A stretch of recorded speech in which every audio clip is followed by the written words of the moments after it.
Hello, everybody. Hello. Welcome to the Macaw Podcast universe. I'm Jordan. I'm Micah. And we exist to prove people wrong when they say sequels are never better than the originals. What a polished intro. Thank you very much. And thank you to you. Yep. I don't know, we don't say this often, but maybe, just maybe, you're out there and you are new to this podcast and you go, what does that have to do with Macaw? That's our last name, everybody. Yep. And we're married. That's true. And guess what else?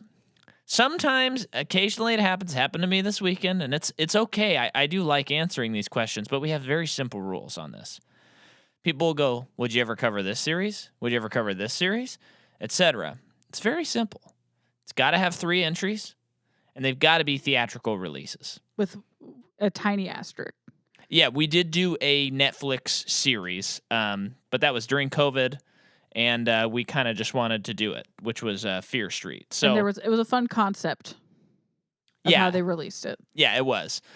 So there's that.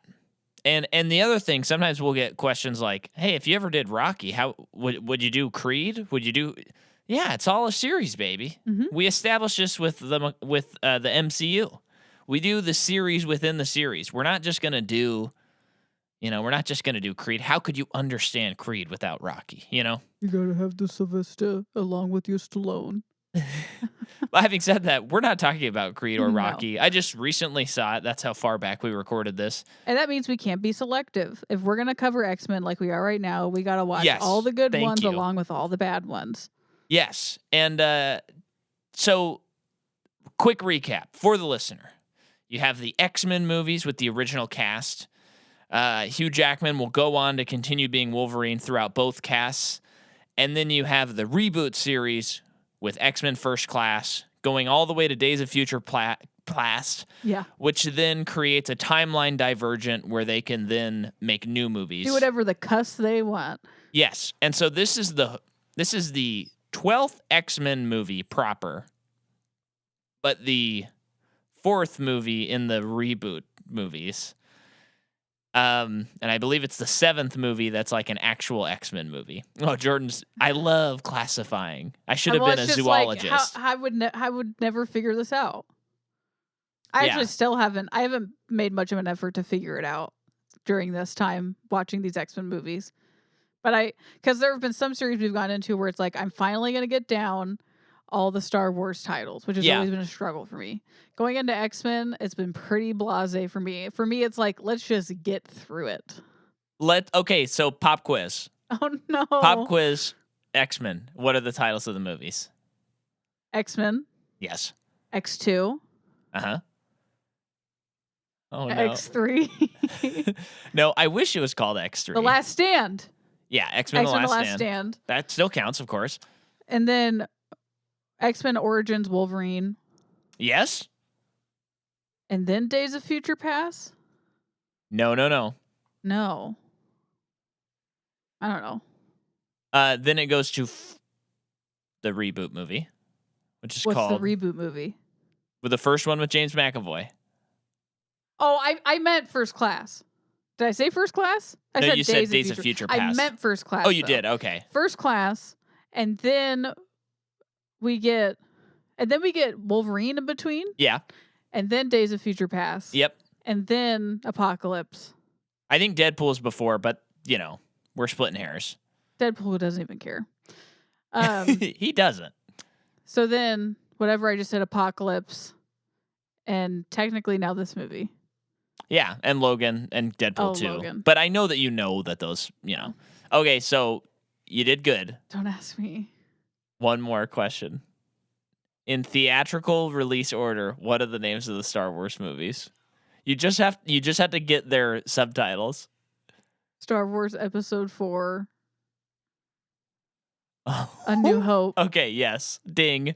Empire Strikes Back. Ding. Revenge of the Sith. Return of the Jedi. Ding. Okay, so then we're on to the prequels. Yes. So, episode 1 is I really don't know which one's Attack of the Clones. That's the second one. Attack of the Clones Ding! is the second one. Uh-huh. And then the third one's Revenge of the Sith. Ding! What's the first one? It does have the most unmemorable title, which is why you're Oh, I genuinely can't think of it. The Phantom Menace. Oh. I kind of like that title, though. I like the title as well, but when you watch the movie, you're like, huh? Who's the Phantom and who's menacing? And then we have Force Awakens. Yep. And then there was a spin-off movie. Rogue One. Yep. The Last Jedi. Oh, yeah. Solo, Rise of Skywalker. Yeah. Oh, you so got it. Now, folks, maybe this is boring. Maybe it's not, but here we go. Pop quiz on Micah, Harry Potter. Harry Potter and the Philosopher's Stone, Chamber of Secrets, Prisoner of Azkaban, Goblet of Fire, Order of the Phoenix, Half-Blood Prince, Deathly Hallows 1, Deathly Hallows 2, Fantastic Beasts, Grindelwald fights the idiots, Fantastic Beasts 3, Dumbledore got all dim secrets. Pretty good. Yeah. Those are tough too. But actually, they're very strange, so it's just hard to get the order. But I got the order down. I feel like, and I for me, they're not hard to remember because they're titles of books. Mm-hmm.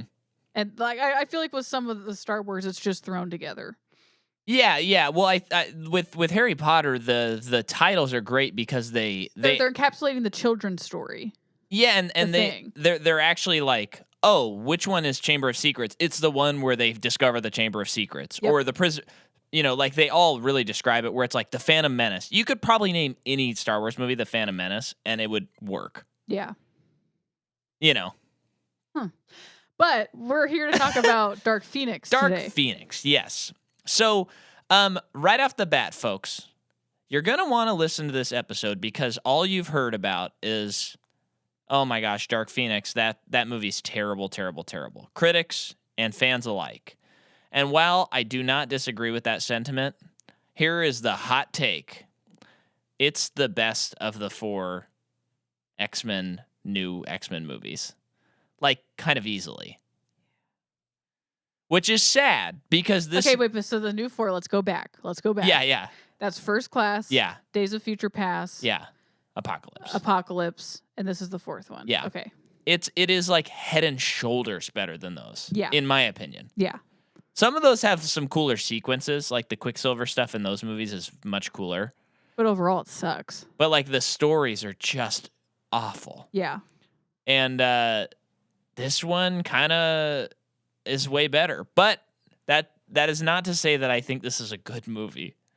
This is still probably like if you compare this to any of the other X-Men movies, it's definitely worse than Origins, all the original 3, Deadpool. Yeah, but I will say a good indication is you and I didn't talk that much during the movie compared to the other 3. We actually didn't. We were pretty into it. We were pretty like tracking with what was happening. Again, have issues. Yeah, I wouldn't say I was pretty into it, but yeah, but for me, it's like there have been several movies in this series, probably those other 3 movies, where I am like ripping my hair out. Yeah. Really mad at ourselves for having this podcast. Didn't feel that way watching this movie. Not even a little bit. Yeah, so here is what is strange and crazy. So this is the directorial debut of Simon Kinberg. Now we've talked about him often in this series. He's produced, I believe, all of the movies, and he's been a writer on several of the movies. I think several being the original 3 movies. And I did not checking my notes though, but I know the really important thing is I know he wrote X-Men: The Last Stand. He's one of the writers. So this is his second take on Phoenix, the Dark Phoenix. Yeah. Now, again, okay, I think we talked about this in our Last Stand episode, but let's mention it again. The Dark Phoenix saga is one of the like great Marvel Comics runs. This is like if you put down 100 people that read Marvel Comics and know their history and say what are the best runs, this will probably be in the top 10 for all of them. Maybe How long the top is this 5. Years long. Okay, and then secondly, remind me and the listeners why this is not your favorite. Comic book wise. Yeah. So it is great.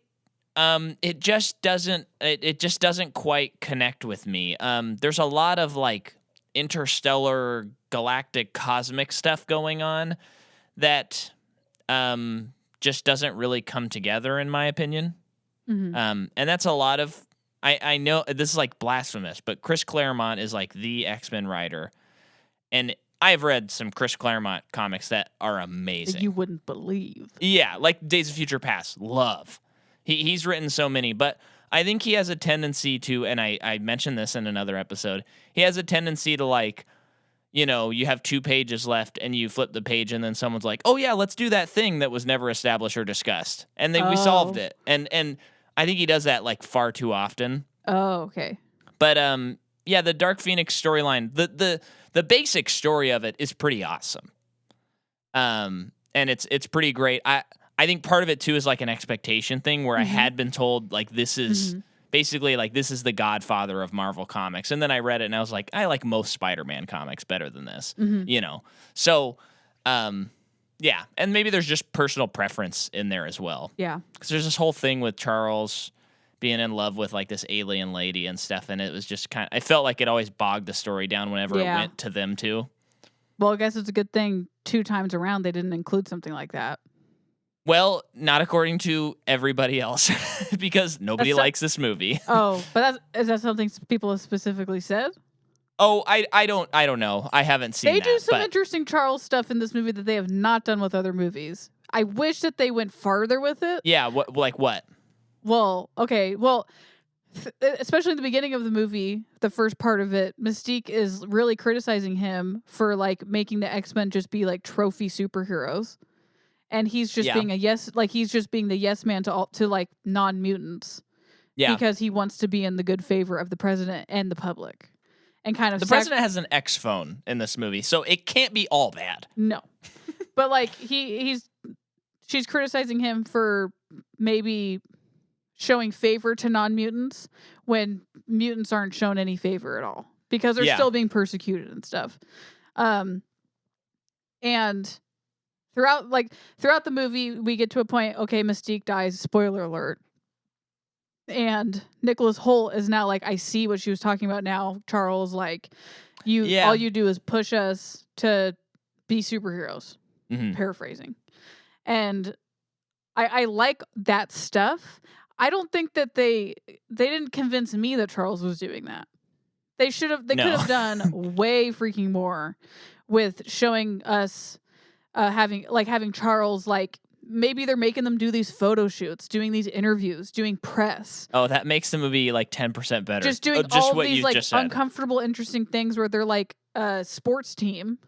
Yeah. Who are under contract to do all of this press that they don't want to do. That's a good idea, Jordan. And it reminded me of like, because you had told me in the comics, Charles is not a very likable person. No. He's really conceited and like, I'm smarter than everybody. Yeah. But in the movies, he's very wise old man. Yeah.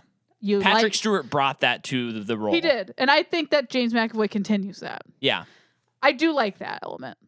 I do think McAvoy is a little more comic booky in terms of, because I think he's... Yeah, they get into that more in Days of Future Past as well. Yeah. But I think that they had an opportunity to dig more into that comic book version of him being conceited and like, they do want us now. Why wouldn't you guys want to do all these press things? Yeah. They love us. And it's like, no, we're just mascots. Yeah. I wish they hit that way harder in this movie because it's just like, because then it gets to a point where Charles is like, I see that you guys are right now. Like, I failed in this way. And it's like, did you? Not in the really. 2 hours of this movie that we have. It's like, you saved astronauts. That was cool. Pretty important. No human could do that. Yeah, it's like they lived. I think they could have done way better with that. And I wonder if any of that might have been cut or something. Yeah. But yeah. Well, there's a lot of issues that plague this movie. And we're going to be talking about them. But before we do that, so Simon Kinberg, director, and he's the only writer on this movie. Wow. Which I think is the first time on any of the like X-Men team movies that it has just one person. Then the cinematography is by Maro Fiore. The music. So here was something. A little bit into this movie, I was like, the music to this is pretty awesome. And I was digging it, and I was like, this is crazy. This is going to be one of my things where I'm going to be like, yeah, but who cares? Like, who cares if the movie's bad? We got a great score out of it. And guess who did it? Who? Hans Zimmer. Oh, really? Wow. Yeah. So I saw that, and I was like, oh, of course I really liked it. Who, if you'll recall, after Batman v Superman, he was like, I'm done doing superhero movies. I'm not going to do it anymore. So what's the give? But then he came back for Wonder Woman. He came back for this.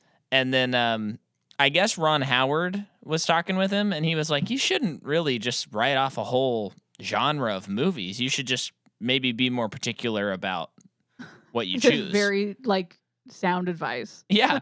And then he found the story to be compelling and interesting enough that he signed on to do the movie. That's why you should take any job, right? Yeah. So I thought that was funny, and I think it's another banger Hans Zimmer score. Yeah, it was good. The themes he wrote for Gene in particular were awesome. I really enjoyed it. The movie comes out September 7th, 2019. So it has a $200 million budget. And domestically in the U.S., it makes $65 million. $200 billion budget? Yeah. Okay, that's not much. And worldwide, remember, $200 million budget. Don't forget about how advertising is not included in that. Worldwide, the movie makes $252 million. Eesh. That is the nail in the coffin. In the coffin? In the coffin of X-Men, for sure. So there was an uncredited Bad Hat Harry producing, which is Bryan Singer's company, but he was going through his sexual assault allegations. So that's weird. I've never heard of an uncredited producer. No. In this way, because it was like the production company. But Zach Penn and Simon Kinberg, who were the writers on X3, The Last Stand, were unhappy with the adaptation. That's funny. And so a lot of people are unhappy with it, right? Yeah. I like that movie. I like it too. I think it's pretty good. Yeah. It's not perfect. No. It's a pretty dang good movie. It's probably your favorite of the X-Men proper movies, right? Well, X2, it's just because of Nightcrawler. It'll always be the number one. Well, and X2 is the best one. But I do kind of think that I like the story better out of any of them in X3. Yeah. And the proper. Yes. I mean, we're not going to argue that any of these movies are better than Logan. Yeah. That's definitely going to be the number one on both of our lists, unless New Mutants next week really sweeps us away. And I've been hearing great things. But yeah, so after Apocalypse, Bryan Singer was interested in making another one. I don't know how this man keeps getting work, but the movie was seen as a disappointment critically and box office wise. It was it made like $200 million less than Days of Future Past. Apocalypse. So, yeah, it still made some money, but was not good by any means. And so, I mean, I'm reading into this. I'm reading between the lines. I think the studio's like, maybe we should pump the brakes on Bryan Singer. Part ways. Yeah. And then also McAvoy, Fassbender, Lawrence, and Holt, all their contracts are over now. Oh. So they're sitting around here and they're like, what are we going to do with the X-Men movies now? But Kinberg starts writing this movie, and then he becomes like, you know what, I'm going to direct it. And I think originally people, that kind of was good word of mouth, where it was like, the writer is so passionate about this, he's going to direct this movie. Oh. So there, I remember he gets to do it a second time. This is his second pass. Yeah, so I remember there being a bit of a this could be good. Yeah. And then once the footage started coming out and we were hearing about all these reshoots and stuff, then everyone's like, uh-oh. And so around this time, after Apocalypse, the Gambit movie that was supposed to star Channing Tatum doesn't start production. It was going to start production, doesn't start it. And Channing Tatum. And it loses its director, Doug Liman. Okay. So, boom, that's out. They start working on this movie. You, buddy. They start working on this movie, and Ty Sheridan had a quote on how this movie used to end. So it ended differently. Okay. And I actually didn't read this. I just pulled up his quote. So he said, "It's really hard for me to remember what the ending of this movie is. Originally, it was scripted that Charles and Scott go to the UN because, man, I'm totally going to mess this up. They go to the UN because they're going to try to tell the president that, hey, we're under attack by aliens and they've now captured Jean Grey, or, whatever it is that we're going to tell them. And then Jean comes down in the front of the UN and there's this huge battle between the guards at the UN and Jean Grey, and all the guards turn out to be Skrulls." They would have gotten to it first, right? No, Captain Marvel already came out. Well. Oh, okay. And then Jean and Scott is fighting Skrulls in the fountain. He gets thrown into the fountain in front of the UN, and then Jean comes down and basically fights all the Skrulls off and then blasts off into space. She basically says goodbye to Scott and Charles, and then it's all over, I guess. Because this movie was going to come out in November of 2018. November 2nd, 2018, which would have been before Captain Marvel. And then Captain Marvel comes out, and they had to push this movie because of reshoots, and because this movie's coming out, and they scrap the Skrull. Do you think that they knew that Captain Marvel was going to have Skrulls before the movie came out? Like, how do you think it works with Marvel owning stuff, Fox owning stuff that are all Marvel things, Disney owning Marvel, I mean, and like they can both use Skrulls. Like, should they, like in good faith, let the other people know? So I think they would have both had rights to use Skrulls independent of each other because they both appear in both comics. Yes. But having said that, I think that they were just like, oh, I'm going to use the Skrulls. And then I'm sure they found through the grapevine. I mean, because this is part of why they had to reshoot the ending. Yeah. And had to push it not release it in November of that year. So I think that they're probably like, in the summer of 2018, or maybe even earlier, because there would have been a trailer by then. And I don't think Feige's going to like not tell them about it, especially when Disney is acquiring Fox around this time. So, and just in case you didn't know, folks, Disney acquires Fox, and they officially get them in 2019, I believe. But like they're working on it in these years. So I think, by the time fall rolls around, they're probably scheduling reshoots and have a new ending written, because they're like, well, that's the entire Captain Marvel movie. Our movie just ends with the Skrulls. We can just rewrite the ending. So, but that does add to the fact that like this movie, the villains are just complete nothings. No, they suck. They're the worst part of the movie. And you can see how like they're definitely neutered. Yeah. I don't know that making them Skrulls actually would make it any better, but it'd be something. It feels like there's nothing for them. You take them out of the movie and it doesn't change that much. Yeah. In my opinion. But then we're going to rewind to December of 2017. Kinberg revealed that the film would be in post-production for almost a year, longer than usual for the series, because he wanted to take the time to have the visual effects look right by focusing on the nuance of the effects rather than the scale. Just want to point that out because this movie doesn't look all that good effects-wise. There are some, effects-wise, no. There are some not great moments. Yeah. Kind of a lot. But some of them are like, man, if you could have done it right, I think it would have looked cool and comic booky. But it did look better than Apocalypse, for sure. Absolutely. But like, there's a fine line between like, you were kind of laughing at the effects and then like, whoa, that's pretty cool. That looked like a panel. Yeah.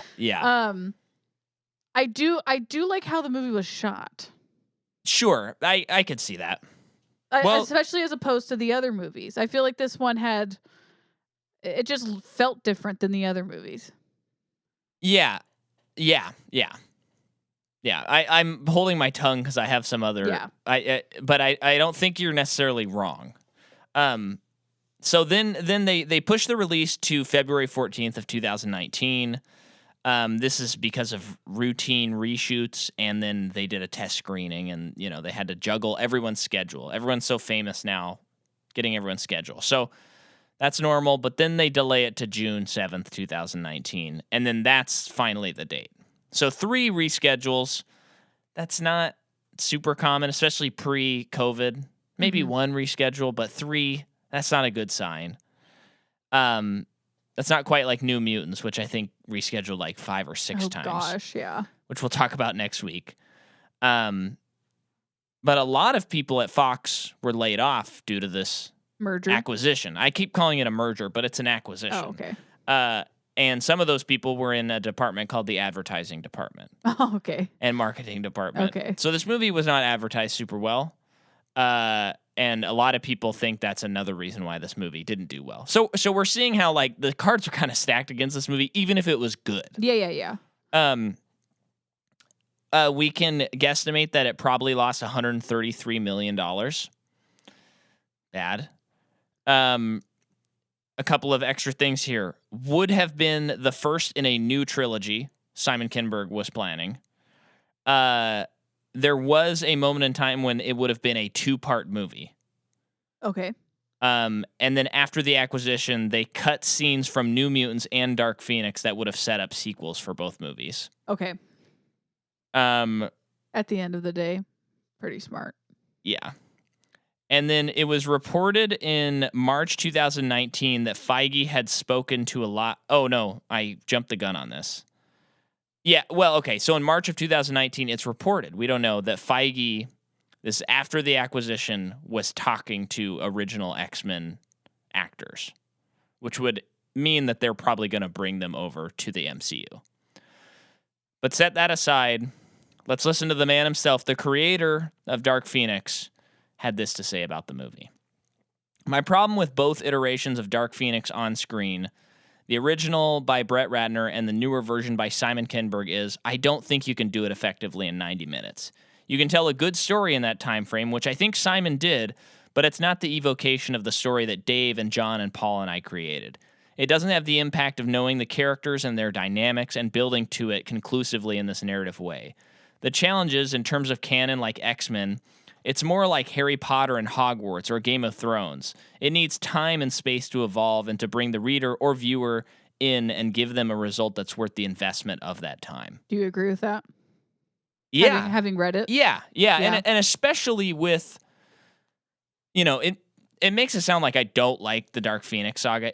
I like it. It's just not my favorite or anything like that. But it's like you have time to, especially between Scott and Jean, see their love for each other. So when they're forced to kill her, it's or however it ends. I don't really remember how it ends, but she dies in some form. I think they have to kill her if I remember correctly. And it hurts more because it's like there's an actual connection, and this one I think you're the whole movie you're like, can Sophie really pull this off? Like the actress playing Jean, and we've only seen her in like half a movie before. Mm-hmm. And so when she does make the turn, it's not quite as dramatic. And we haven't seen her, like I think James Marsden and Framke, I think, they had more chemistry and they did spend more time on screen. So that it felt to me like there was more there. Even though, they kill off Marsden off screen and do some weird stuff in that movie. That doesn't make sense. Jensen? Famke? Yeah. So, but I agree with that report. Yeah. But yeah, so basically this is the nail in the coffin for X-Men. And then to kind of hint at next week's episode, then they just have an X-Men project just sitting on the shelf that's already filmed that Disney has no interest in, Yeah. And I think that's another big problem with this movie is I think there would have been a better movie had this acquisition not happened, because I think they would have been able to see there's just things in this movie and scenes that are, weirdly edited and like there's just maybe not weirdly edited, but like some of the effects and stuff like that, where it just feels like if a studio was interested in making more of these, they would have spent more time to like fix some of these issues or like Maybe push it back another time. Mm. But this, I think they're like, let's just put it in a slot where there's no other movies competing so that it can just come out, make as much money as possible without us doing too much work. And then we can just wipe our hands clean of this. Mm-hmm. So that leads to you, though, on actors. Who do we have? Not a lot of new people. We've covered Jessica Chastain. Huh? Haven't we? When? I don't know. So Jessica Chastain is in this movie, or is she? Oh. She is in Zero Dark 30, Molly's Game of a Most Violent Year, Interstellar, and so much more. The 355. How could anyone forget? Scott Shepherd plays John Gray, Jean Grey's dad. He is in Bridge of Spies, Jason Bourne. Okay, but like... That's the fifth movie. Oh. Side Effects. He's in The Last of Us, I guess. And a lot of other stuff. And El Camino, like you said. Mm-hmm. Who else is worth talking about? Do we really have anybody Young Jean else? is played by Summer Fontana. Not Hannah Montana. Summer Fontana. She is in The Outsider, the show. Okay. The one we watched. Yes. Yeah. The Originals. Some voice acting in some kids shows. Legacies. The Magicians. Okay. But that is about it. I guess this guy is kind of in the movie. Ado Esando, who plays Jones. He's like the other guy, the other bad guy who has lines. Yeah. Who is so forgettable. He's also in Jason Bourne, as well as Garden State, Blood Diamond. Why are you laughing? I don't know. It's just kind of funny. Two Jason Bourne alumni reuniting once again. Let the Right One in, the like American show. Show? Yeah. There's a show? It came out last year. Oh. It's on Showtime, so only old and rich people saw it. And a lot of other stuff. But most other players in this movie we've covered. Just about all. Okay. So, does that mean we dive right in? Yeah. Big complaint off the bat that I did not realize until the end of the movie. Okay. So this movie starts and we see our players, our main squad. And I think I said, like, oh my gosh, we're going to get Evan Peters in the whole movie. Yeah. That's so exciting. And then by the end of the movie, he like randomly is there again. And I'm like, oh my gosh, he was barely in this movie. They tricked me. Because I think but they never really made it clear. And you know what? When I was researching this movie, I saw him referred to as, and returning is fan favorite Evan Peters. So people like him. Why would you not put him in the movie more? I wonder if they just, with all their redoing stuff, fixing stuff, they just ended up having to cut a lot of this stuff. I don't know, man. He's absolutely a side character, but like... He's like the only person that pulls off humor in these four movies. What a waste. Yeah. What a waste. So that's a big complaint I have right off the bat. He is maybe I would like fresh faces when they do X-Men and MCU, but he's someone where I'd be like, okay, you can have him. Although I guess he has died because Aaron Taylor Johnson played him in Avengers Ultron. He is in WandaVision. Yeah. But clearly as like another version of him, right? Well, he turns out to be an actor. Oh, I don't remember that. Yeah. An actor named Ralph Bohner. No. Yep. No. Yep. They say that in the show? Yep. It's Ralph Bohner. How is it spelled? I think it's Bohner, but they say his name. He says his name and everything. You don't remember that? No, I don't. Okay, it's in there. It is definitely in there. Who sends him in? I don't remember. But he's like working. He's like trying to get her to wake up or something. Something like that. Okay. Yeah. I don't mean this in a bad way, but convoluted plot point number B sends him in. Mm-hmm. So here's a funny thing about this series. I think it's funny that they like really. It's funny when series like latch onto things that nobody really cares about. So it's funny that they were like, yeah, what everybody loves about these new X-Men movies is they take place in preceding decades.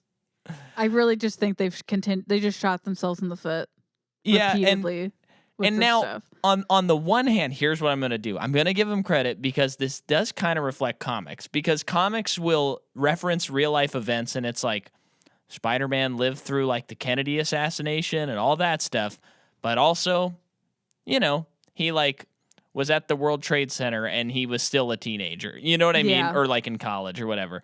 And so they kind of like have this weird like where they live everywhere and nowhere at once. Yeah, because you brought up at one point in the movie when Magneto finally shows up, you were like, but in terms of timeline, he would be like a 70-year-old man. Yeah, because this movie takes place in 1992, and I thought if we're being generous, he had to be like 10, right, when he was in. But he's definitely not. That Auschwitz? kid is not 10.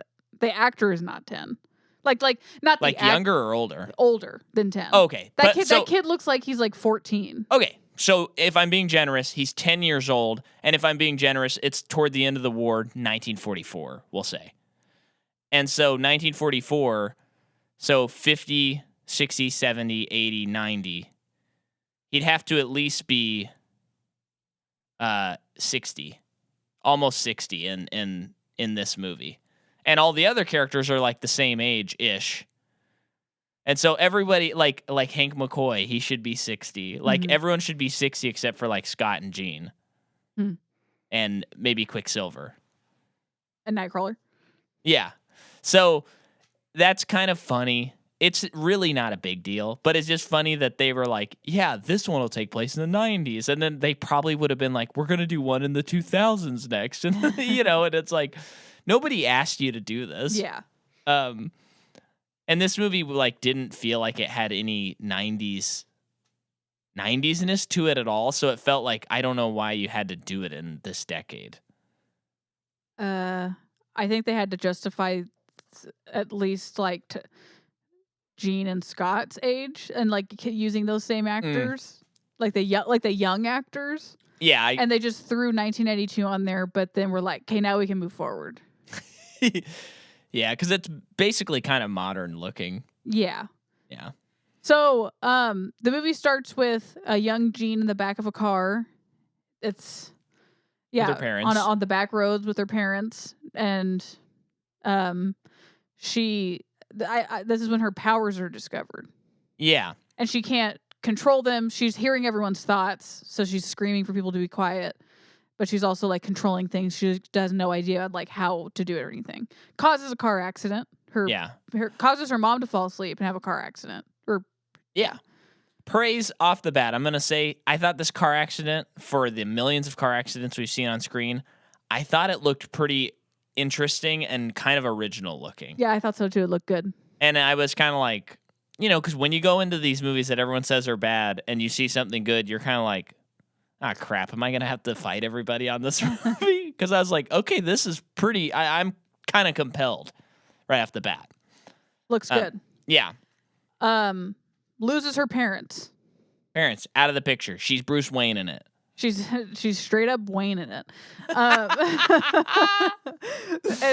Oops, gonna have to edit that huge peak. Professor X comes to the hospital and is like, I'm here to help you. You're my child now. Come with me if you want to live.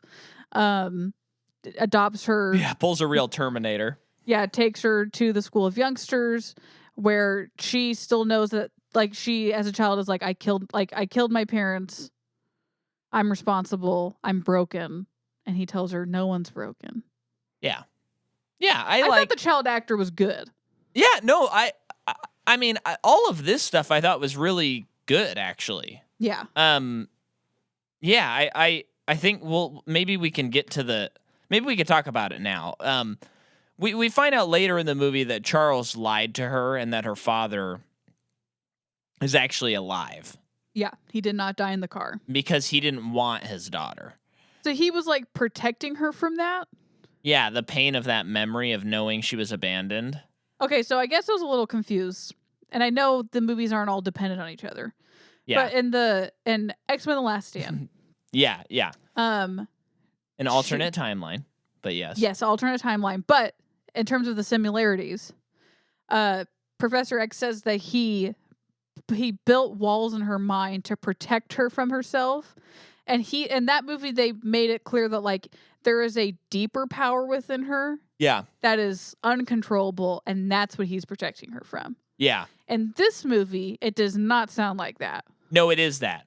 Okay, I don't think they explained it well. They did explain it in the Cerebro scene.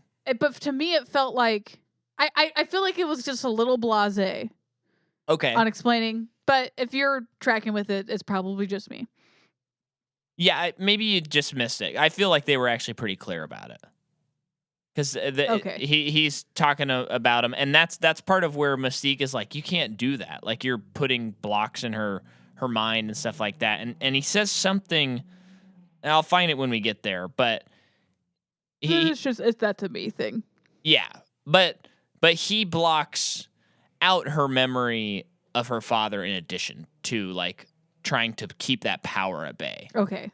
And that's like I'm curious. Just curious. Yeah. Did this happen in the comic books? Her parents, like she's responsible for their death or her mom's death? I don't remember. Okay. Just curious. Yeah. Because if this guy gets a second pass on this storyline, and then the first time he did it, this isn't part of it. So This is just interesting to know. I feel like I don't think that happened. Okay. But also, I mean, this is the thing with comic books too, where it's like maybe in the Dark Phoenix storyline, like I don't remember there being any reference to her parents, but maybe in the 90s, someone wrote a great story that involved finding out that she killed her parents, and then this writer's like, oh, I like both of these things. Yeah, that's true. You know, that's the thing where, you know, that's why sometimes it's hard to discuss comics with people, because sometimes it's like, did that happen or did it not happen? And you're like, some writer probably wrote it. Yeah. At this point. But yeah, I just wasn't sure how I felt about like the catalyst of the movie being that he just pulled like a romantic comedy and like didn't tell her something. But maybe it's still good. Maybe it's fine. I just wasn't sure if I liked that element of it. I guess I don't know why he felt he needed to protect her from that, other than it obviously being very painful. Yeah. It seems kind of seems like a not Charles thing to do, to like suppress truth, because I feel like he would be more in line, this version of him, but like be more in line with like she has the traumatic experience of not only the car accident, but like witnessing her dad like giving her up somehow, and Charles continues to fight for her anyway, like he does in this movie. Yeah I don't know how I feel about either, but I mean, it does go like, it is showing what Mystique is saying, where it's like, you're like, we should have been scared of you this whole time. Yeah, you know, you're putting blocks in her brain and you're like stopping this memory. I guess though it just shows a character flaw in him, which is important for this movie. I kind of wish, not to be like over the top obvious, but I kind of wish, I almost feel like a lot of this movie is fixed if they add your right in, which is like he's kind of pursuing the fame with the X-Men, and then maybe like to Mystique or to Beast, he also suppressed a memory or something like that. So there's like maybe more of a pattern. I don't know. You can go a lot of ways with it. I think that's why it's interesting to think about, but there's not like a clear solution. Yeah. Or even if there should be a solution. Yeah. Anyway, that's the flashback that this movie starts with. Yeah. And then we're in 1992, and there's a space shuttle that went wrong in space, and the X-Men are called on to go save the astronauts. There's a solar flare coming into the, it's going to hit it. Yeah. So our crew gets in their jet, goes up to space, and do X-Men stuff. Yeah, now, here's what I want to say. On this scene, they're doing a lot of like Nightcrawler teleporting them into other spots, Cyclops using his beam with like a submarine thing that shooter. Was pretty ridiculous. But like everyone's using their powers, and it's like, to me, that's when the X-Men action sequences are the best. Yeah. When it's like, oh, only this person can do that thing. But what I noticed, so I wrote like, this is a very cool use of powers. Like I thought that the sequence was like cool in theory, but tension wise, No tension at all. I had a question that might be stupid. Okay. At one point, so they're using their powers to save the astronauts. I don't know if you're like the whole time you didn't feel tension. Not really. Because when they first save all of the astronauts, besides the one, I don't know if you're supposed to feel tension. It's just a routine job. Yeah. But, I think I felt a little bit of tension when they had to go back for the other one, and it wasn't going well. But it felt like to me this is like first time director, and it is. And maybe a studio that doesn't care to do another pass on this scene where it's like, well, you accomplished a goal, you did what you needed to do. We don't need to spend any more time editing this scene. Where it's like, I feel like that scene in the hands of a more experienced director and a studio that's okay with sitting down and doing a couple of drafts, that scene would be like pretty intense. They're out in space. You know who didn't do a darn thing? Well, who? During this time? Mystique. Mystique. No, she was driving the plane. Mystique or Beast. They didn't do a darn thing. They're just sitting there in their cushy little chairs at their fat asses. But they were being the coaches. Okay, but my question is, so at one point they have to go save the captain, and they need to take Jean with them so that she can use her powers to to temporarily repair the shuttle so that they can get the rest of the job done. Yeah. She know where helmet. And that's space out there. Yeah. They have shown that she can make a protective bubble. Because remember when she's in the car crash? Seeing the protective bubble when she was doing it? No, we weren't. Okay. Whenever it's space stuff, it's a little like we just have seen so many sci-fi movies at this point in history that it is like there was such care taken to put a helmet on Nightcrawler. I know. But there was no protection taken against her, for her.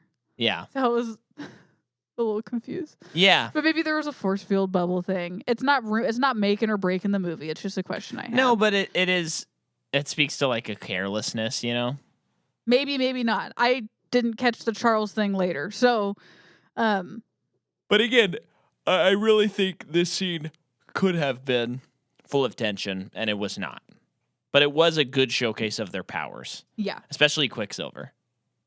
Yeah. Well, I do like, because we've seen at this point, we haven't seen the Flash yet, but we've seen the Flash in other movies. I guess really just Justice League. We've also seen Incredibles.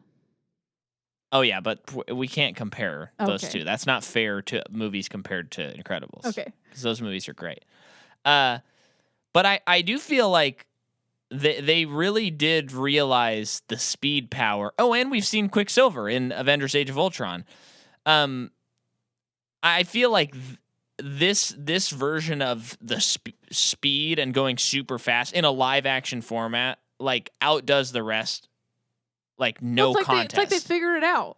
Yeah. And that's just how it should be. It's how it feels. That's totally how it feels. And even seeing the trailers for The Flash and stuff, I'm like, oh, it's not as cool as that sequence where Quicksilver's, running around the kitchen and stuff. Uh-huh. So, I would hope that movie will have some breathtaking speed moments. Yeah. But we also have to, watch Ezra Miller, which is going to be a pain for everybody. So let's not talk about it until we have to. Yeah. But guess what, folks? Since we're having a baby and it's getting close to the due date, guess what? We're not covering the movie till later in the year when we're off maternity leave. So we're going to be moving a little too slow for Flash at that point. Thanks, baby girl, and I mean that because it's a girl. Thanks, baby girl, because guess what? You saved us from seeing Flash in theaters. Let's go. This baby thing is already paying off. So Jean is doing her thing, and the solar flare starts coming in closer, and she notices it starts going towards the crew, and she pulls it into herself. Yeah. To protect everyone else. So she consumes the solar flare thing, and almost dies basically, but she gets brought back. She's fine. She's alive. Yeah. So this is another question that I had. Okay. So I love it's just so funny, and I love it. I think you do really, at your heart, I think you love X-Men. I Because don't know if that's true. I think you do. And here's my because I thesis want for it to why. work. Because yes, you want it to work, and it's not like when we did DC where you're just like, ugh, and then they do this and that's dumb. You're always like, but why do they do that? Even when you don't like the movie.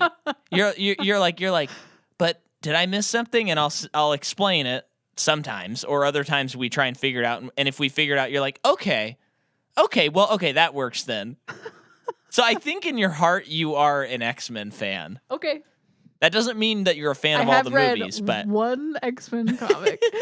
So I still think if I could get you reading X-Men comics, you'd plow through those things, man. sorry, I'm too deep in the trenches of War and Peace. That is literally true, which makes me feel like an idiot because I'm gonna wake up tomorrow and read Spider-Man. So, okay, so Charles sets up those barriers in her mind to protect herself from a deeper, more uncontrollable, scary power.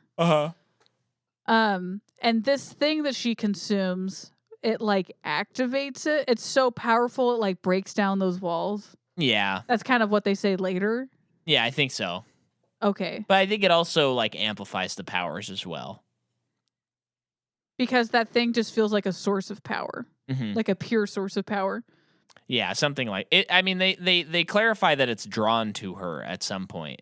Probably because of that thing within her. And then the Chastain monsters are like, we can use you to create a new world for our people.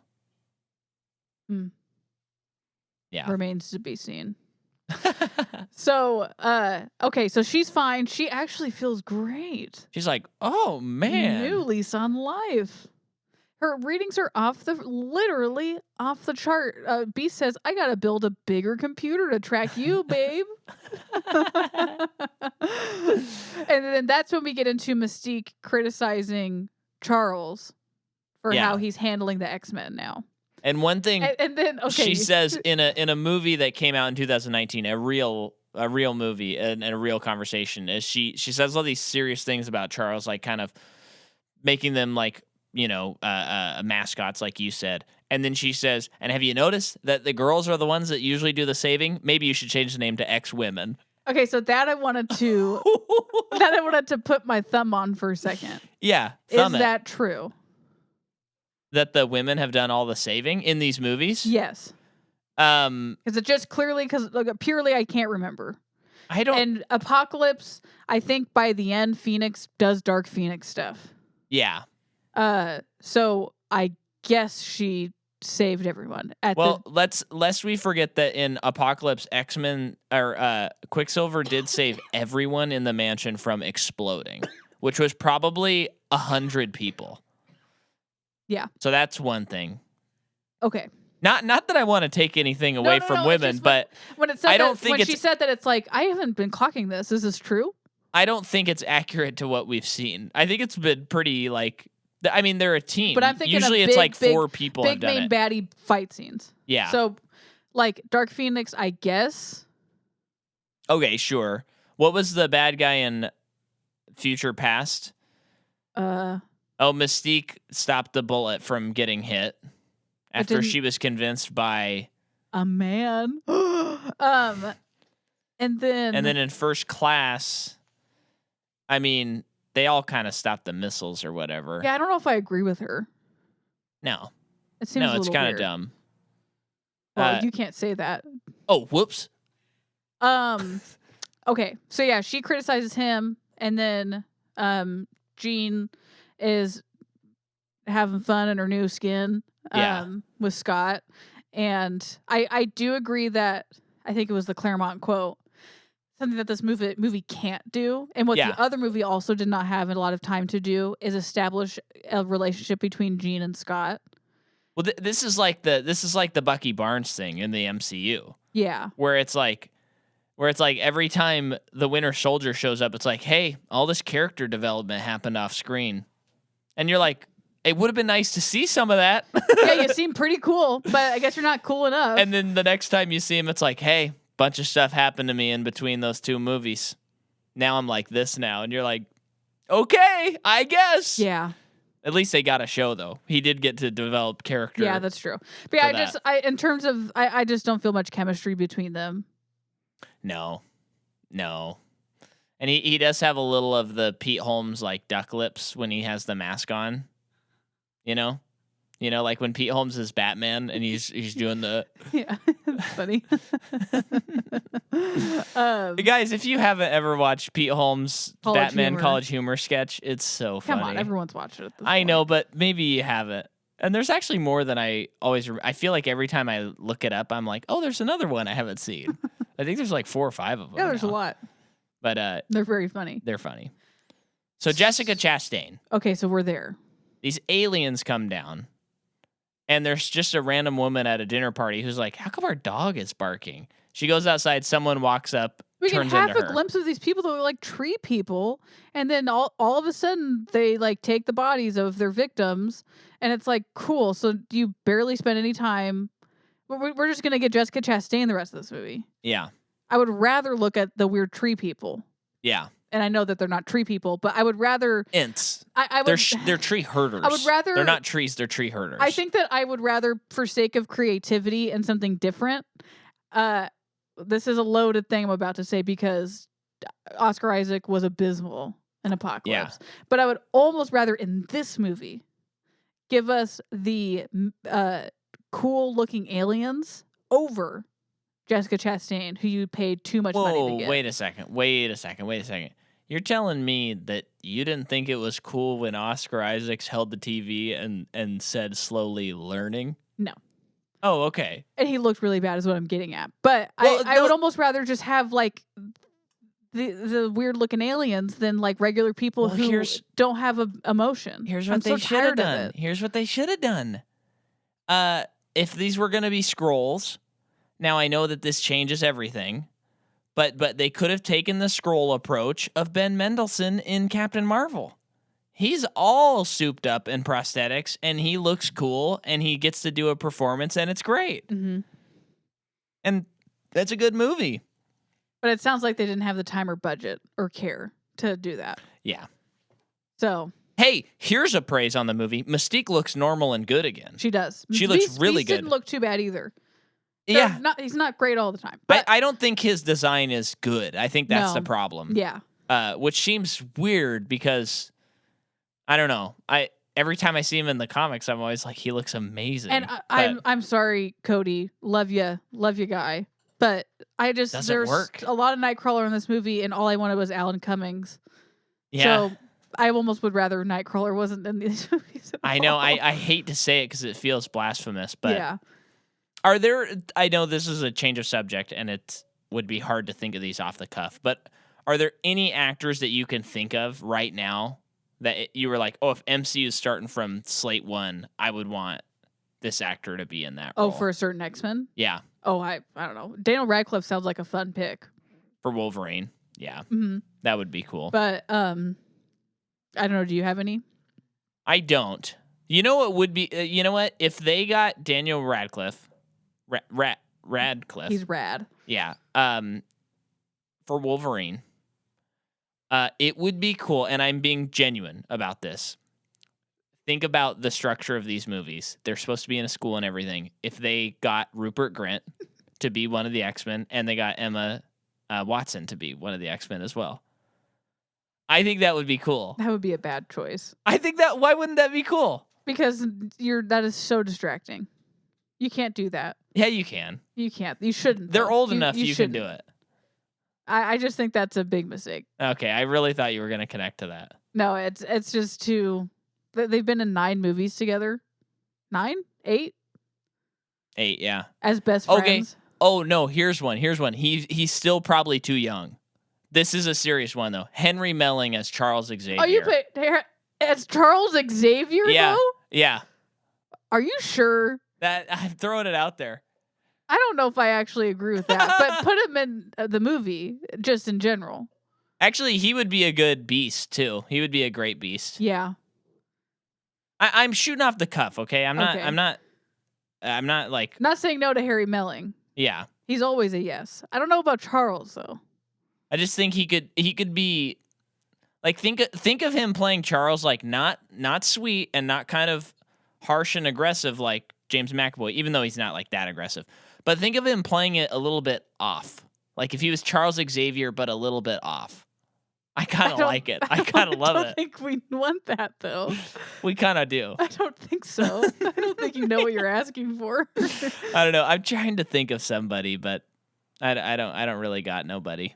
Tough. Yeah. A lot of the actors I'm thinking of, it's like, oh, they were in a Marvel movie. Yeah. They were in a Marvel movie. They were in a DC. They were in a, That's why I think The Rock as Charles could work as well. But it's probably smart to like do a smattering of people we don't know, like a fair amount. You got to smatter the unknowns. Yeah, a smattering. Okay, here's another one. Then we'll move on.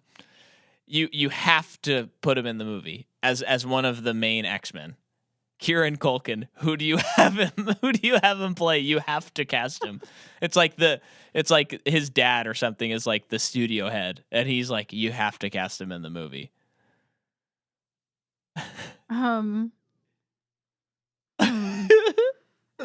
As a main person, it's got to be one of like the X-Men. The only one that comes to mind. Colossus. The only one that comes to mind would be Quicksilver, because he can be like a little goofy and a little like smart assy. Yeah, but I just can't imagine that person sitting through makeup. No, what you have to do is you have to cast the main cast of Succession has to be the X-Men. So it's like what's his name? The main guy, Brian Cox. Brian Cox, he's Professor X. I think he'd be Magneto first. No. He has to be Professor X, even though he's in X2 as another character. Tom has got to be Nightcrawler. Okay, let's stop. Okay, so where are we at? Jessica Chastain has become an alien. Yeah. And then there's a party in the forest where they play music from the late 2000s. 2000 teens instead of 1992. And like, what is this person's mutant power? This is Dazzler, of course. Oh, you know who this is. Yeah, I know who Dazzler is. And what does Dazzler do besides just dazzling the socks and pants off people? Well, let me pull up Dazzler. Dazzler Marvel. I don't remember her powers exactly. But let's see. She's a superheroine.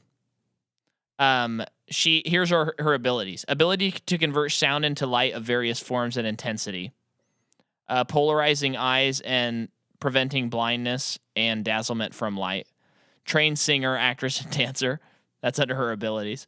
Highly skilled athletic and hand-to-hand fighter. Highly accomplished roller skater. Ooh, fun. So she can make light energy, light projection, ultraviolet light, light beam, light shield, sound release, and echolocation. So, yeah. Wow. That's a pretty impressive X-Men. So yeah, there is a backwoods party.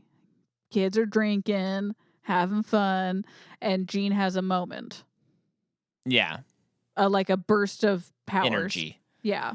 And then that's when, like, she's put in the mansion, and that's when like Charles goes into Cerebro with Beast and Mystique, and they're like, you put up these guards on her. We kind of talked about it, and then they all discover, as well as Jean, that her father is still alive.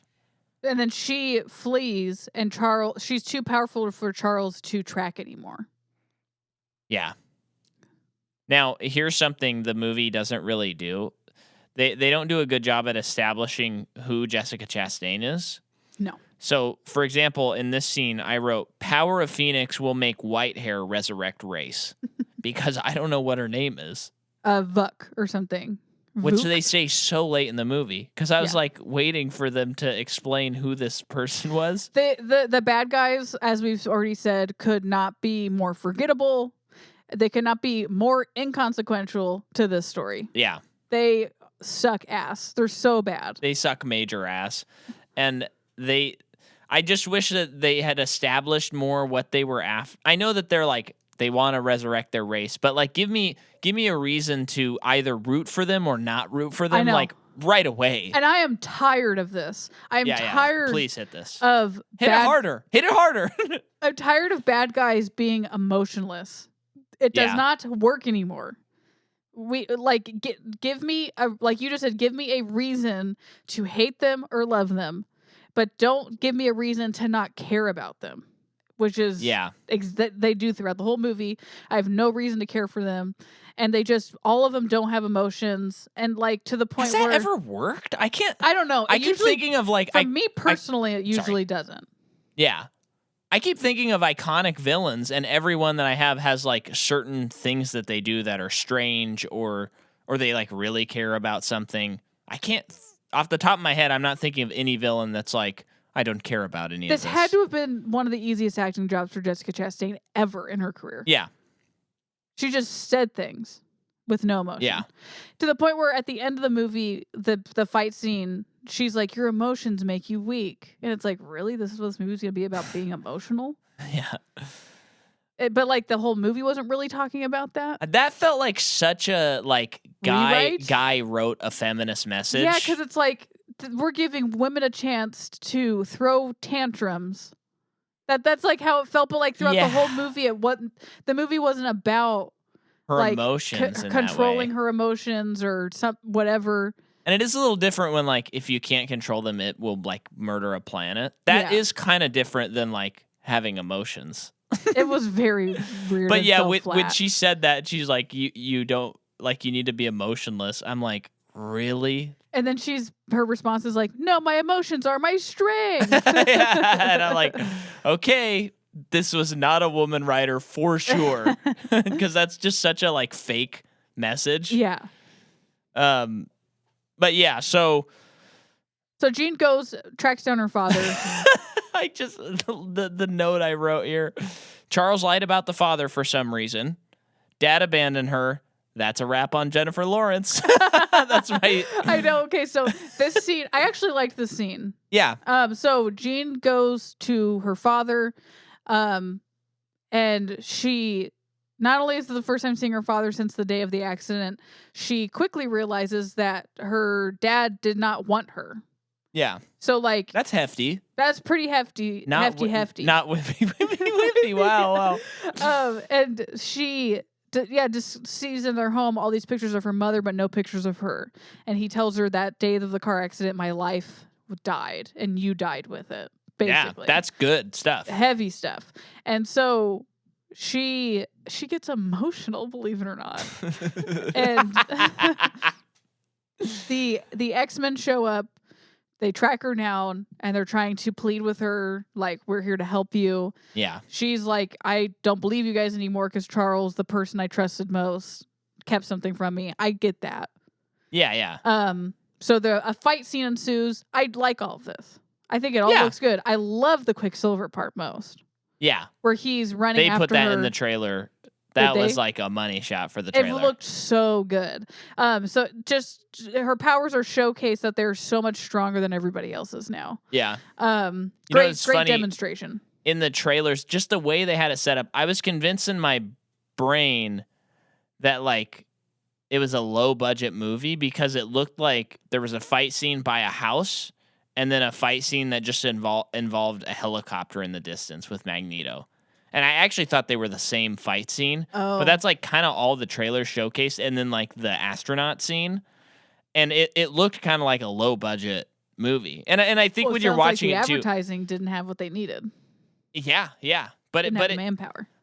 I do kind of feel like this movie feels like the least not that I don't necessarily need the movie to be epic and big, but the set pieces are very small. Mm-hmm. And I don't know that that's bad. I'm just pointing it out. This particular set is small for this part. Part of the movie. Yes. So yeah, then Mystique gets in the way and is trying to convince her further stuff, and she gets killed. And the first thing I said was, "Wow, Jennifer Lawrence got out of her contract," but apparently she was already out of it. Yeah. But well, no, she signed a new one. I just remember in the last movie. Well, she was in the last movie. Yeah. But remember, they like CGI'd like all of her makeup. Jennifer Lawrence could not look more uninterested in being in that movie. She looks like Michael Keaton in the new Flash movie. So when she died in this movie, I was happy for her because this is clearly what she wanted. She was good in this movie. Yeah. But this is clearly what she wanted, was to be impaled on stakes and die. By the way, just because I never followed up with you on this. So, I watched the Flash trailer on my phone and I was like, this actually looks kind of cool, except for my like things that I don't like about it already. But when we saw it in theaters, which is funny, I had the opposite reaction of usual. I was like, oh, this doesn't look good. It really, because I'd heard other people say this and I hadn't felt this way when I watched it on my phone. But I think Michael Keaton is sleepwalking through this movie. He's in 1 second. I know he's in 1 second, but it just, I think everyone's right in that. Okay. He might be sleepwalking for this. He probably is, but. And good for him, honestly. Let's let the movie come out and then people can judge it for all it's worth. Yeah, that's true. That's true. The movie's not going to be good. Well, apparently it is good. Apparently it's not going James to be. Gunn said it was good. James Gunn has to say that now. He's getting paid to say that now. Yeah. I hope that after the movie comes out, that The Rock will, say something like, I talked to my investors and I found out that, in 5 years, this movie actually will make a profit. And for those who don't know, The Rock, a couple months after Black Adam, came out with like an article and did like I can't remember which website, but they basically did like a puff piece that proved that the movie Black Adam will eventually make money. not like it did, but it will make money someday. So, Professor X is so sad. He's a sad little boy, and he's drinking alcohol. He's got decanters in every room, as you pointed out. In a room filled with, in a house filled with children. He's got alcohol everywhere, just laying about. I do kind of like the subtle alcoholism they've given him in this series, where they haven't necessarily pointed it out, but it's like, oh, he's an alcoholic. He has to dull the pain somehow. This is not like recreational. He's always drinking. And then this scene I like, where Beast is like, you need to admit you were wrong, Professor Charles Xavier. Yeah. And he's like, no, I wasn't wrong. It's fine. And he's like, you have to. And he like smashes the whiskey glass and storms out. Mm-hmm. He goes all beast mode. And this note I wrote. Yes. So Jean has confronted her dad, and then she goes off to Magneto. What's the note? But the note before that is white hair Chastain. She walks in to Jean's dad, and she's like, you need to tell us something. Oh, and I wrote, she gives Jean's dad the biggest titty twister ever. 'Tis true, though. Which I don't know if they were trying to imply that he's still alive after that, but she crushed his entire middle body. I don't know. Who cares what they did? Yeah. So then she goes to Magneto's compound. Okay, yeah. This was a tad confusing for me. Yeah, me too. Okay, cool. That being said, I thought it was fun. I like the set. Yeah, I like the idea of like the government has paid off, has made like a section island. Yeah. For Magneto and is it an island? I didn't. It looked like an island when they were doing the establishing shot. Okay. I think I also assumed that because they had to get there by helicopter. But there's a famous Magneto Island in the comics, so I'm sure it's Micah. I think this is it. Yeah. So it's like a sanctuary for mutants that the government. That poses so many questions for me. Yeah. That this man who has like been a bad guy in so many different cases at this point. Yeah. Yeah, he's helped, but he's also always has he helped? Yes. Gone back to like his own motives and serving his own purposes. Yeah. So what drives the government to like give him just a piece of land with where it can be like a safe haven for mutants? Yeah. And how is this not like some kind of cult situation where he's going to make all of them rise up and take over the world? You're right. That was like the immediate thought I had. I think you've posed questions that make sense. We actually we haven't been given the tools to see that he has given up on his mission. No, because Well, his like fourth family died or something. Because remember, they always kill his family in every movie or something well, it's like, that. I understand that throughout the movies they've like beaten him down, but also the guy is a freaking Holocaust survivor. Yeah. And I don't think you can beat this person down. Yeah. So, are you guys constantly monitoring him? But he's clearly not a prisoner. Yeah, you're right. Interesting stuff. Yeah. Not that they necessarily have to answer all those questions, No, but it's just, but he is a main character. Yeah. You know. And you know what I got to say, it's wild and crazy to say this. But and I don't want this to be the case for the future, but it does feel like you have to have Wolverine or these movies aren't good. It's like he is the nucleus. And maybe that's just with this branch. I hope that Feige can figure it out. Because I also feel like Hugh Jackman is part of that. It's not just the character Wolverine. It's not like, oh, I just need the character Wolverine. It's like Hugh Jackman Wolverine.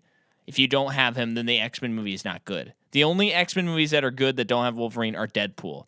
And they also have an actor that is like equally as charismatic and brings as much to the role as Hugh Jackman brings. And yeah, it's not good that Apocalypse and Dark Phoenix don't have Wolverine, and it just feels like the movies don't have a lot of character. Mm-hmm. Having said that, you know, this movie is the best of those. But I still, gotta say, here comes Michael Fassbender again, confusing everything. Yeah. He was good in this movie. I liked his performance in this movie. When I all could the other kind of go ones- either way on him, but yeah. I think just out of the other ones we've had, Yeah. this is the obvious best one for me. Yeah. I think having finished it is funny because I still see, you know, like look at Letterboxd reviews or whatever, and people are still like, man, but Michael Fassbender just really carries these movies and stuff. And I'm like, I think he shows up, he does his job, and he tries to do his best. I don't think this is anything to like note though. No, I agree with that. I really don't think I don't really understand that line of thinking that like, oh, these 4 movies aren't good, but Michael Fassbender like exceeds the material. It's like Michael Fassbender has like the it factor, but no one knows what to do with it. Yeah. With his career is what we're slowly realizing. Maybe not so slowly anymore. Yeah. But I did find out that he has been cast in the new Nancy Meyers movie. Ooh, that's fun. The cast is bonkers. Was it a huge cast? Keep talking, but they like announced the cast, and I'm like, okay. What's the movie about? I don't know. Probably somebody building a kitchen or something awesome like that. But somebody building a kitchen and they fall in love. Something like that. I think so. Okay, keep. Oh yeah. I got it already. So this is it's called Paris Paramount, a filmmaking duo who, after falling in and out of love, reunite on set to work together again. Prime Nancy Meyers stuff. Add to watch list. You got Scarlett Johansson, number 1. Number 2, you got Michael Fassbender. Number 3, Owen Wilson, and number 4, Penelope Cruz. That's the cast that was announced today, I believe. Okay. So I'm like, yeah, I could go for a good romantic comedy. I know it's been a little bit. Yeah. Funny enough, though, I don't know that I've really. Well, The Lost City was a good one, and that wasn't that long ago. Oh yeah, you're right. I don't know that I. Well, I guess she did Parent Trap, right? I think so. Yeah. Okay. Yeah. I listened to her Blank Check, but I actually haven't seen all of her movies. Yeah. So I like kind of feel an attachment to Nancy Meyers, even though I think I've only seen 2 movies. She's written a lot.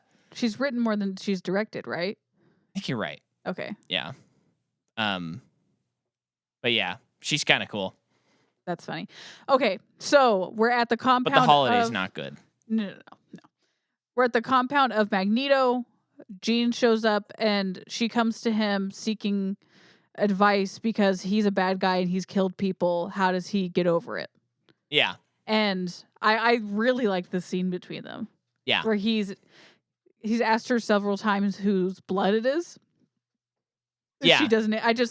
She doesn't answer him. Their conversation hits a very uncomfortable point, and he's like, "I have to ask again. Whose blood is that?" Yeah. And she never tells him it's Mystique. Yeah. Love all that. And he can't help her. Yeah. But also she's not being very it's good. So then the government shows up, the army or whatever. Yeah. And they're looking for Jean. And they know that she's there, but Magneto is he has like diplomatic immunity or something. But he's used to being met with hostility by the government. Yeah. So he doesn't want he's like, they're like, our problem is not with you. We just want the girl. And then she starts terrorizing the army. Yeah. And Magneto's trying to protect them. And you see that she is much stronger than even Magneto. Yeah. And then they fly away in a very funny way. Because all the guys are trying to jump back into the helicopter. This made both you and I laugh. Yeah. And Magneto's like, jump in. I can't hold it much longer. And that's like, wee! Oh, man, yeah. And then Chastain finds Jean at a bar. And she's like, yo, listen to me. I can help you with your power. Everybody's turning away. You're using too much emotion to... Dang it. You beat me to the punch. And so, gives Jean's dad the biggest... Oh, oh, man. The wine is kicking in. Okay. Yeah, so who says this? You're always sorry and there's always a speech, but nobody cares anymore. I think they say that. Magneto. I think. Magneto says it to Charles? Or? I think he says it to Charles. Yes. He says he says you're always sorry and there's always a speech, but nobody cares anymore. And I was like, that is the perfect encapsulation of how people feel about these movies. Yeah. That's when they both meet in New York at the same time to try and get Jean. Yeah. So, Chastain convinces Jean to come with them if she wants to live. And, I'm just going to cut to this part. But we get the whole giant exposition scene of what the solar flare was and the weird aliens that we don't ever get to see, which is so lame. So, these aliens' planet was destroyed by this solar flare thing. And they've been on this quest to try and find the thing that destroyed their planet, to control it and create another one. As one does. Okay, that was pretty confusing. And so, for some reason, they've tracked it to Jean. It's in Jean. And they're just like, oh, but you can do it for us now because it's in you. There's just a lot of connecting dots, and I feel like they've skipped over many dots to get there. And that might be, you know what? We need this movie to be under 2 hours. Yeah. We don't care. It's not going to connect to the MCU. We need more show times. Don't make this over 2 hours. Yeah. Because you just have to roll with it. It does feel like there's 15 to 20 minutes of this sitting on the cutting room floor that make this. But also, I don't want more. No, I don't. Because I don't want to spend any more time with these bad guys. And, the X-Men movies all have been pretty short. Yeah. Mercilessly. Save for, two of them. Mercifully. Yeah. Now, I am going to give you the floor, Jordan, so that you can tell people what you thought about the dreadlock mutant. Gosh, they could have picked any X-Men. They could have flipped open any issue of X-Men and just closed their eyes and pointed their finger at any of them. And yet they chose this man whose dreadlocks are sentient whips. Yeah, like Medusa. Oh, gosh, it looked so freaking bad. And I'm not talking Medusa Greek mythology. I'm talking Medusa Marvel Comics, baby. There's a Medusa in Marvel Comics? Yeah, and her hair whips around. You turn people to stone? She whip her hair back and forth. No, she whips her hair back and forth. So she doesn't turn people to stone? No. She's an Inhuman, of course, so that might explain it for you. What does that mean? Yeah, she's an Inhuman, just like Black Bolt. I can't. So Magneto's crew starts fighting Charles's crew as they're both trying to get to Jean. The other girl, there's this other mutant that's on Magneto's team, and I couldn't quite understand what she was doing. She clearly can track mutants, But at one point, like Charles for the whole fight has her frozen. But like before that, she's like, "You're not the only mutant who can control minds," and it's like, "Oh, so you're just Charles? You're like Professor X's same powers?" I think so. That's kind of boring. So we're gonna see another person have the same powers when Jean also has the same powers as Professor X, more or less. Now, yeah, not to blow past that. That is funny, and you're right. But one thing that I am gonna praise this scene. I think it's a terrible action sequence. It looked terrible. The effects were like unbelievably bad. It was pretty hard to follow. It was terrible, but I liked the setting of the battle. Same. Again, kind of a small set though. Kind of a small set, and it was a little refreshing, like seeing just waiting traffic outside of an apartment, and there's a battle. Yeah. You know what was kind of nice was it wasn't like, here's an open plain where we can fight. It was like, oh no, if you don't do things right, you're going to hit a pedestrian or something. But there's also no pedestrians to be seen for some reason. Well, like, there's no civilians in Scott all these is, like, cars. Shooting his laser beam at cars. It's like, dude, you can't do it's that. Bumper to bumper traffic. And there's no one inside the vehicles. Except the one time Scott shoots a car with his laser beam. And it's like, dude, you're going to hit somebody. An innocent person. But there wasn't anyone in the cars. They didn't even have shadows as far as I remember. So Magneto gets in first. Yeah. And is trying to kill Jean but doesn't succeed. And she starts squeezing his helmet. Now think Nacho Libre. She does Magneto squeeze. Okay. Okay. Funny. That was my joke. Doesn't succeed. Now I have a huge qualm with this next scene. Charles. We didn't mention though that Beast is like on Magneto's side from here on out, or in this moment. Oh, is he? Yeah, because he's like fed up with Charles. And he loved Mystique too, and goes to Magneto. Yeah, that's right. I do like that development. Yeah, it's interesting. So Charles shows up, and here's something I just didn't like. I thought it was bad. Jean goes from I'm confused, I don't know what to do with myself, to I'm going to openly humiliate this person who I've spent so much time with. She makes Charles walk. And he's like, I can't do that. And then she like psionically or whatever you want, telepathically like makes him walk up the stairs. And I just think thought that was too far. I just thought it was so out of line for a character who's confused to be like, not only am I confused, but I'm actively going to humiliate you. And I'm not convinced that Jessica Chastain's character like corrupted her.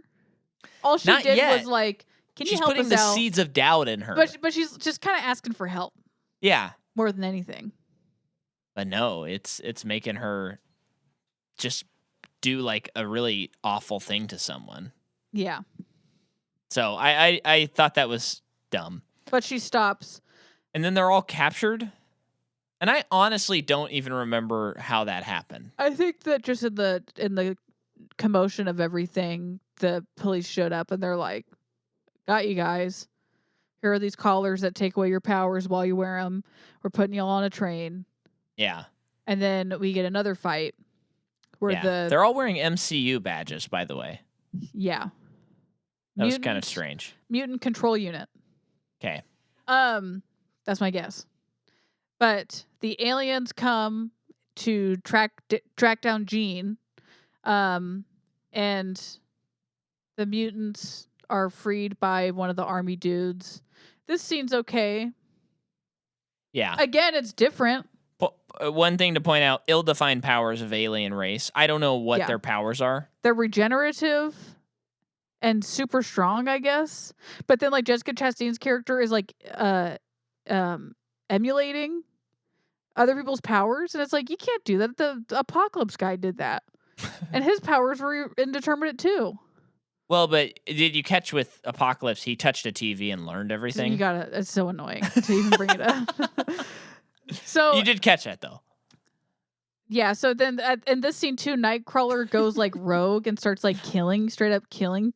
And that was very weird because they again, that seems like there's a cut scene. Yeah. Because he sees that the MCU people are kill some, or one of the aliens kill somebody, and he has this moment where it's like, no, I'm not gonna take this anymore. You can't do this, and he just starts like brutally murdering these aliens, and it just felt like, I don't know, it just felt like there's a missing scene where he either reckons with that, or maybe before he goes, I'm this like Catholic person, but you know what? I have to murder or something like. It just felt so weird. Throw away the religious stuff with him in this series, but they only did it in X2. Yeah, they never did it with this new iteration. Good. But I think that's part of what's interesting about Nightcrawler. Yes, is his faith. Well, in this scene though, at the beginning when they're all locked up, as the army dudes are walking by them, one of them says to him, like, or in his general direction, like, my kid was a big fan of you. Yeah. Like, disparaging comment. And then that's the same guy who freed everyone, all of the mutants, to let them assist in fighting. And maybe it's when that guy got killed that Nightcrawler's like, no, we are superheroes. And I'm going to take a stand about it. Make a stand. I don't know. Mind you, just for the record, in the comics, his faith is very front and center. Yeah. I think you don't really have and maybe that's what's missing from this version of Nightcrawler is you have to have that faith component. That's so interesting. There's no time though. Yeah, there could be. There could be, but there's not. Could have been less time with Apocalypse and more time with Nightcrawler and X-Men 3.2. So then they have one of those classic energy battles that doesn't mean anything. Where Chastain is like pulling out the energy of Jean and she's sucking it in. And then she says, my emotions make me strong, and kills her. Almost kills Scott, but then doesn't. And then does she die? I mean, yes, but she's a phoenix, so she'll come back. And then they rename the school Jean Grey School for Gifted Youngsters. Wow. To which I said, and you laughed, I said, what? And then Magneto and what is his name? Charles, they play chess together. And up in the sky, we see a phoenix soaring through the sky. I do like that they played chess again and made friends, and it is absolutely unique and interesting that there are 7 mainline X-Men movies, and Magneto, the villain, is in every single 7 of them. Yeah. Or every single one of them. Yeah. I think that's something very unique about this series. Mm-hmm. But it's not over, folks. Do you have anything more to say about this episode? Well, say a little bit more so I can pull up the calendar and see what... I just am pleased that I did not... I'm going to say it. I didn't hate this movie. I don't think I liked this movie. Yeah. I think it's... Like we've said, it's definitely the best one out of these 4. Like, without a doubt. Yeah. Yeah, it's not nearly as bad as people led you to believe, but it's not a good movie. Yeah. I don't like this movie. Yeah. It's not offensive like the other ones are. It's watchable. Yeah. I will never watch Apocalypse unless someone pays me money to do so. And I mean, I'm not saying like a certain amount of patrons or something like that. I'm saying someone needs to give me cash money on the spot. And I think you'd have to start at $50. That's it. Well, just think of it. I mean, that'd be $25 an hour. That's pretty sweet. No, that's not enough. Okay, $100 and I'll watch Apocalypse again. I'll take Cash App too. So just text me and let me know. Okay, so next week it is the New Mutants. And then we're done with the X-Men. Can you believe it? Yes. And we'll detox all things X-Men next episode. So even if you think I don't care to hear about New Mutants, we'll be giving our rankings. And I think it'd be fun to kind of talk about how we feel about the series overall, as we usually do on our last episodes. On patreon.com/Micah McCaw, MICAHMCCAW, you can download this month's episode on Kick-Ass 2. Also, a month or 2 months ago, I released the entire Sun Gun 10-year anniversary concert to $10 patrons and above for my band Seons, and that was crazy. I found all that footage, and I was able to edit it into a concert film. So check that out. Now, one thing before we go, we got one episode left. So I think we need to tell people what movies they need to start getting from the library, because we got a new series coming up. Now, the first series we covered this year was a series called The Man with No Name Trilogy. And Jordan and I just got the itch for Clint Eastwood, and we thought, is there any way we can cover another portion of his career? And we found a way, just as life finds a way. And what series are we doing next, Jordan? Dirty Harry. All right, see you next week. Bye.